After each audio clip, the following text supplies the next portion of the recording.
Здравствуйте, ребята! На дворе вовсю хозяйничает осень. А когда в октябре ночи становятся длиннее и раньше уже становится темно, на английском языке вам рассказывают о тыквах, о летучих мышах, черепахах. И все потому, что в конце ноября празднуют праздник Хэллоуин.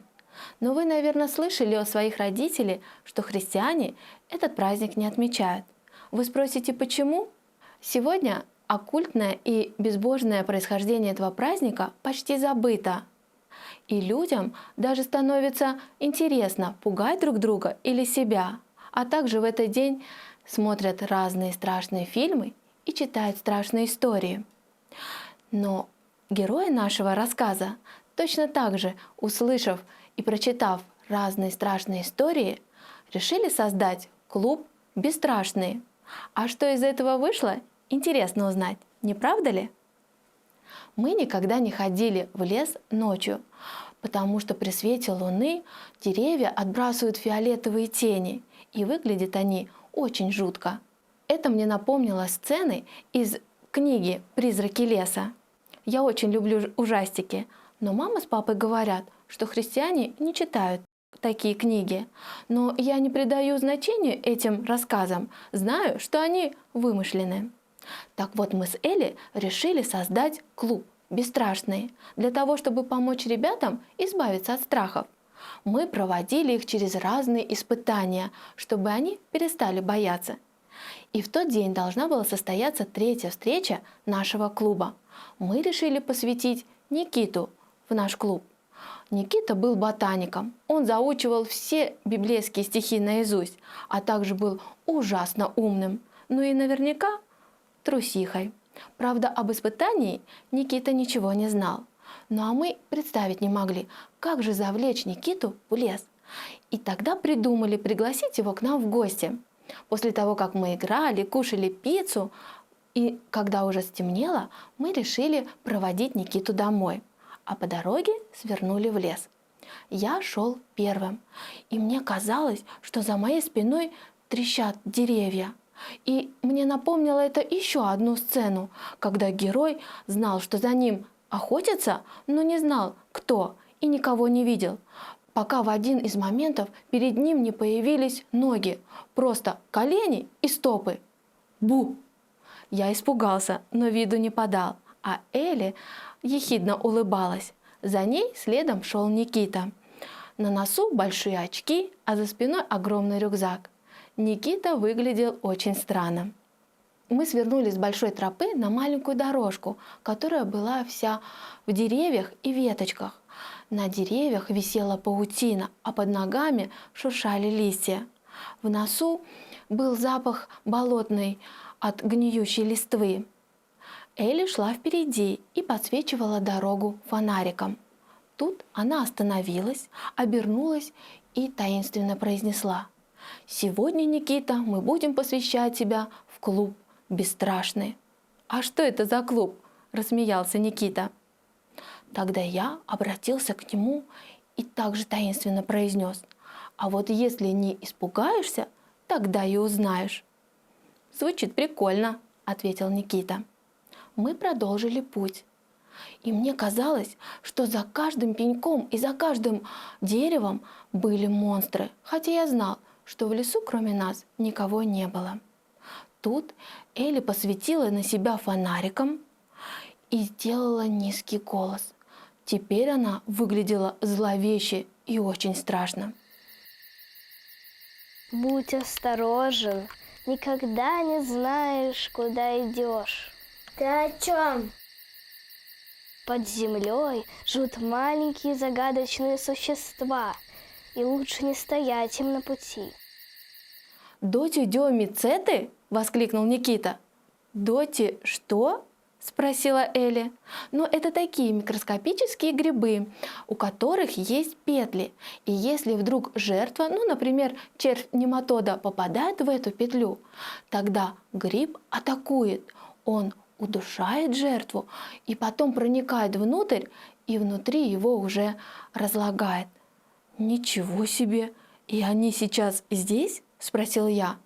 «Конечно, они везде, где есть грязь и деревья», – ответил Никита. Под ногами почва как будто стала живой. Мурашки побежали по моей спине, когда я представил, как эти существа, эти грибы ползут по моей футболке, а затем они на моей шее делают петлю, приняв меня за какого-то нематода. Тут я посмотрел на Элли, делая знак, что стоит переходить к следующему шагу. Вот теперь Никита точно испугается. Элли повернулась к нему и сказала: «Время настало», и выключила фонарик. Мы пробирались дальше в полнейшей темноте. Ну вот теперь Никита точно испугается и будет молить нас включить свет или возвратиться назад домой. Никита что-то прошептал. Вот, началось. Просит, чтобы мы вернулись. О, Омфалотус! И что же я свою тетрадь-то с собой не взял? Оказывается, Никита нашел еще один гриб. Он был большой и светящийся. Элли дернула меня за рукав и показала на ветку дерева. Пока Никита ковырялся в кустах, мы решили провернуть еще одно дело. Я сорвал этот гриб, который светился, и зажал его в губах. Уф, и воняет же этот Омфалотус. Затем я стал карабкаться на дерево. Стоило только забраться на нижнюю ветку и, опустив руки, вертеть грибом в воздухе. Вот Никита испугается, когда увидит светящийся летающий гриб. Но тут вышла луна из-за туч, и я увидел два светящихся глаза в кустах. От страха мои руки вспотели, и я не удержался и упал вниз. Хорошо, что взобрался еще невысоко. Подбежала Элли, а я трясущимися руками показал направлению к кустам. Там. И тут мы услышали шорох в кустах. А затем появилось плечо, рука, а вот еще один гриб, большой дождевик. И с этими словами Никита вышел из кустов. Тьфу, испугал меня этот грибник. Кажется, я даже гриб проглотил. Что? И тут впервые Никита выглядел очень испуганно. Ну да, этот что-то. Так, быстрее идем домой, сказал Никита. Но почему? Спросила Элли. Потому что Омфалотус – это ядовитый гриб. Вот здесь наступила моя очередь пугаться. И теперь мои страхи были не просто воображаемыми, а самыми реальными. Меня стало тошнить, и я представил, как этот гриб пожирает меня изнутри. «Вот сюда», — показал Никита на тропинку. А я шел и спотыкался, и за каждым пеньком и кустом мне казалось, что было чудище. «Никит, а ты помнишь псалом про пастыря и овец?» — спросил я. «Конечно, помню, 22-й псалом». И Никита стал цитировать этот псалом наизусть. «Если я пойду и долину смертной тени, не убоюсь зла».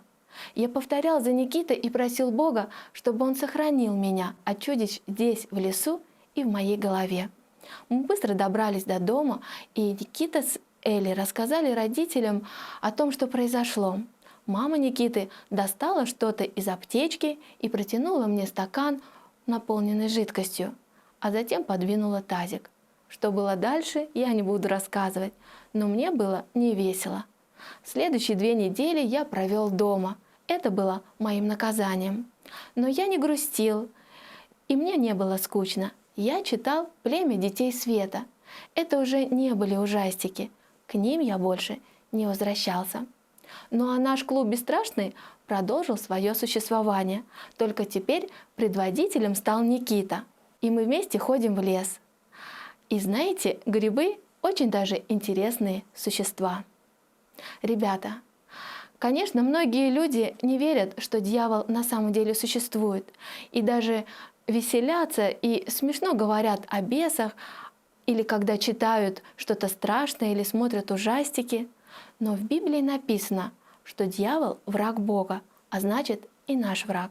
А еще в Библии написано, что Богу мерзко все оккультное. Ну а если праздник, который отмечают в конце октября, имеет оккультное, безбожное происхождение, тогда давайте не будем следовать его традициям.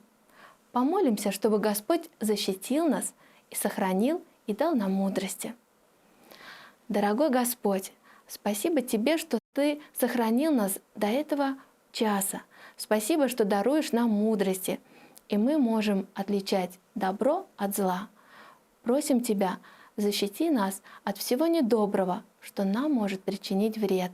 Во имя Иисуса Христа. Аминь. Ребята, вы настоящие художники. Спасибо за ваши рисунки. Нарисуйте обложку вашей любимой книги и отправляйте на WhatsApp по номеру, который вы видите на экране. Также ставьте лайки и подписывайтесь на наш канал. До новых встреч! Пока!